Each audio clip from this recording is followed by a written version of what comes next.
ಮೊನ್ನೆ ಕೂಡ ಸದನಕ್ಕೆ ಒಂದು ಮಾತನ್ನ ಹೇಳಿದೆ. ಅಕ್ಕ ಎಷ್ಟು ದಿನ ಆಯ್ತಕ್ಕ ನೀನ್ ನೋಡಿ ಚೆನ್ನಾಗಿದ್ಯಾ ಅಕ್ಕ. ಇಲ್ಲಿಯವರೆಗೆ 23 ಕಂತುಗಳನ್ನು ಹಾಕಿದ್ದೇವೆ.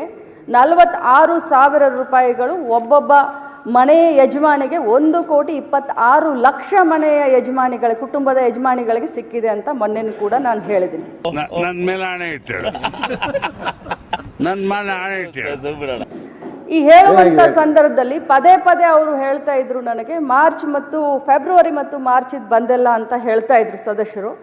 ನಾನು ಹೇಳಿದೆ ಆಗಸ್ಟ್ವರೆಗೂ ಕ್ಲಿಯರ್ ಮಾಡಿದ್ದೀನಿ ಅಂತ ನಾನು ಹೇಳಿದೆ. ಮಾನ್ಯ ವಿರೋಧ ಪಕ್ಷದ ನಾಯಕರು ಕೂಡ ಹೇಳಲಿಕ್ಕೆ ಬಯಸ್ತೀನಿ, ತಾವು ಬಹಳಷ್ಟು ಅನುಭವಿಸ್ತಿದ್ದೀರಿ ಸರ್. ಇಲ್ಲಿ ಆರೋಪ ಪ್ರತ್ಯಾರೋಪಕ್ಕಿನ್ನ ಮೊದಲು ಸರಿಯಾಗಿ ಮಾತಾಡೋದು ಕಲಿ. ನಾನು ಮಂತ್ರಿ ಆದಮೇಲೆ ನಾನು ಮೊದಲೇ ಬಾರಿ ಮಂತ್ರಿ ಆಗಿದ್ದೀನಿ. ಅತ್ಯಂತ ಭಕ್ತಿ ಭಾವನೆಯಿಂದ, ಪೂಜ್ಯ ಭಾವನೆಯಿಂದ, ಯಾಕಂದರೆ ಬಹಳ ದೊಡ್ಡ ಪುಣ್ಯದ ಕೆಲಸ ಮಾಡ್ತಾ ಇದ್ದೀವಿ.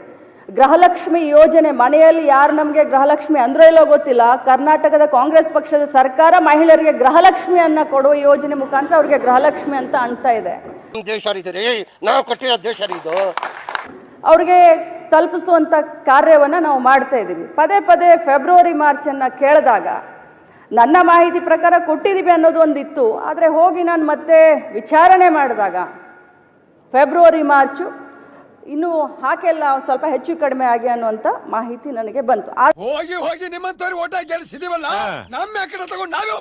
ಇದರ ಅರ್ಥ ಎಲ್ಲರಿಗೂ ಹೇಳಲಿಕ್ಕೆ ಬಯಸ್ತೇನೆ, ಸದನದಲ್ಲಿರುವಂಥ ಎಲ್ಲ ಸನ್ಮಾನ್ಯ ಗೌರವಾನ್ವಿತ ಸದಸ್ಯರಿಗೆ ಹೇಳಲಿಕ್ಕೆ ಬಯಸ್ತೇನೆ, ತಮಗೆಲ್ಲರಿಗೂ ತಪ್ಪು ಮಾಹಿತಿಯನ್ನು ಕೊಡೋದಾಗಲಿ ಅಥವಾ ಸದನನ ಮಿಸ್ಲೀಡ್ ಮಾಡೋದಾಗಲಿ ನನ್ನ ಉದ್ದೇಶವಿಲ್ಲ. ಯಾಕಂತಂದರೆ ಒಬ್ಬ ಜವಾಬ್ದಾರಿಯ ಸ್ಥಾನದಲ್ಲಿ ನಿಂತ್ಕೊಂಡು ಹೇಳಲಿಕ್ಕೆ ಬಯಸ್ತೀನಿ. ನನಗೆಷ್ಟು ಜವಾಬ್ದಾರಿ ಇದೆಯೋ ತಮಗೂ ಅಷ್ಟೇ ಜವಾಬ್ದಾರಿ ಇದೆ. ಬ್ಯಾಲೆನ್ಸ್ ಮಾಡೋ ಹ್ಯಾಬಿಟ್ ನೀವು ಬಿಡಿ ಎಲ್ಲ ಬ್ಯಾಲೆನ್ಸ್ ಮಾಡ್ತೀರಿ. ಇಂಟೆನ್ಷನಲಿ ನಮಗೆ ಈ ಒಂದು ಸದನವನ್ನು ಮಿಸ್ಲೀಡ್ ಮಾಡುವಂಥ ಇಂಟೆನ್ಷನ್ ಇರಲಿಲ್ಲ. ಆದರೆ ನಾನು ಹೋಗಿ ಚೆಕ್ ಮಾಡಿದಾಗ 2 ತಿಂಗಳದ ಹೆಚ್ಚು ಕಡಿಮೆ ಆಗಿದೆ ಅನ್ನೋದು ಗೊತ್ತಾಯಿತು. ಅದನ್ನು ಮುಂದಿನ ದಿನದಲ್ಲಿ ನಾನು ಸರಿ ಮಾಡ್ತೀನಿ. ನನ್ನ ಮಾತಿನಿಂದ ಯಾರ್ದಾದ್ರೂ ಭಾವನೆಗೆ ಇದಾಗಿದ್ರೆ ನಾನು ವಿಷಾದವನ್ನು ವ್ಯಕ್ತಪಡಿಸ್ತೀನಿ. ಈ ಬಡತವಿಂದ ದೇಶ ಉದ್ಧಾರ ಆಯ್ತದ. A few moments later. ಹೇಳ್ತಿದ್ದಾರೆ, ಫಸ್ಟ್ ಆಫ್ ಆಲ್ ಈ ಹಣ ಬಿಡುಗಡೆ ಆಗಿದ್ದು ಹೋದ ಸಾರಿ ಮಂಡನೆ ಆದ ಬಜೆಟಲ್ಲಿ. ಸೊ ಈಗ ಹೊಸ ಬಜೆಟ್ ಮಂಡನೆ ಆಗುತ್ತೆ. ಸೊ ಈ ಹೋದ ಸಾರಿ ಮಂಡನೆ ಆಗದ ಬಜೆಟನ್ನು ದುಡ್ಡು ಹಾಗಾದರೆ ಹೋಯ್ತು ಎಲ್ಲಿಗೆ? ಈಗ ಅವರು ಹೇಗೆ ಮಾಡ್ತಾರೆ ಅನ್ನೋದೇ ಪ್ರಶ್ನೆ ಆಗಿದೆ.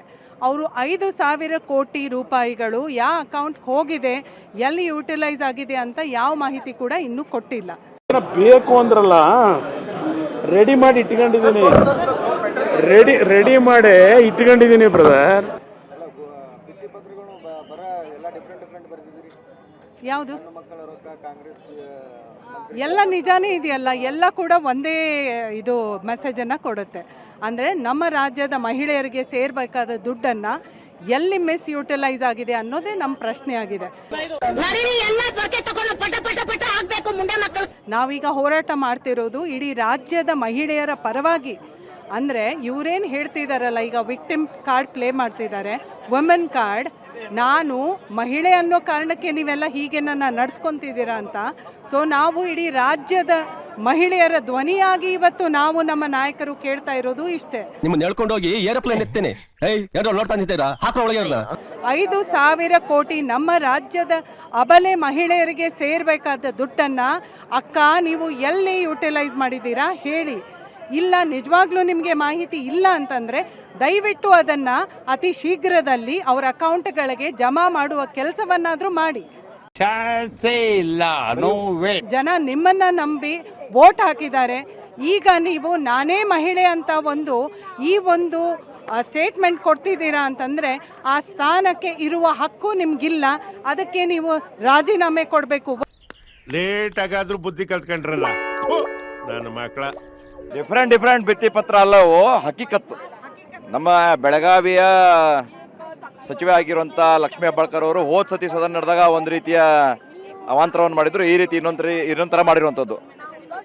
ನಮ್ಮ ಸುರೇಶ್ ಕುಮಾರ್ ಆದಂಥ ನಮ್ಮ ಮಾಜಿ ಸಚಿವರಾದ ಸುರೇಶ್ ಕುಮಾರ್ ಅವರು ಸದನದಲ್ಲಿ ಬಿಚ್ಚಿ ಹೇಳ್ತಾರೆ, ಯಾವ ರೀತಿ ಔರಂಗಜೇಬನ ಟೈಮ್ದಲ್ಲಿ 5 ದಿವಸ ಪೋಸ್ಟ್ಪೋನ್ ಮಾಡ್ಕೊಂಡು ಹೋಗಿ 1 ತಿಂಗಳ ಸ್ಯಾಲರಿನ ಗಡಪ್ ಮಾಡ್ಬೋದು ಅನ್ನೋ ಥರ.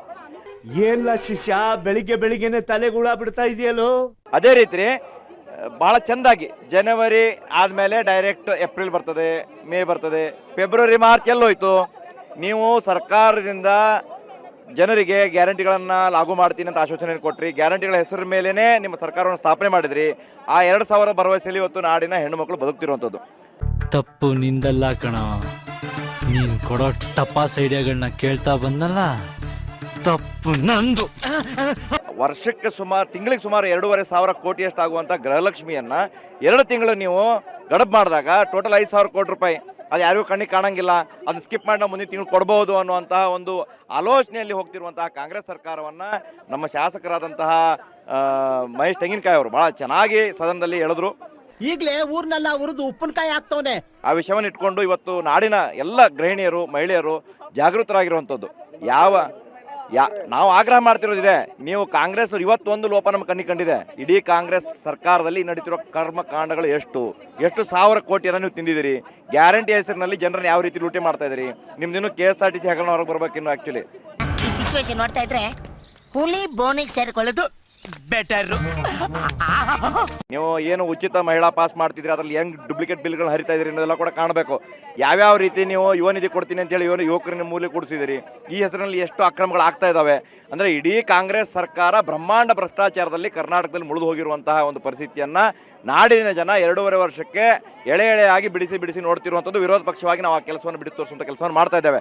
ಸಮಾಜ ಮಾಡ್ತೇನೆ ನನ್ನ ಮಗನೇ, ನಿನ್ ತಲೆ ಗೊಬ್ಬರ ಅದ ಅಂತ ನನ್ನ ತಲೆಗೂ ಗೊಬ್ಬರ ಹಾಕಕ್ ನೋಡ್ತಾ ಇದ್ದೆ ನೀನು. ನಾನು ಬುದ್ಧಿವಂತ ಬೇಜಾನ್ ಕೆಲಸ ಅದೇ. ಈ ಒಂದು ಅನ್ಯಾಯವನ್ನು ಖಂಡಿಸಿ ಇವತ್ತು ಲಕ್ಷ್ಮೀ ಹೆಬ್ಬಾಳ್ಕರ್ ಅವರು ರಾಜೀನಾಮೆಯನ್ನು ಕೊಡಬೇಕು.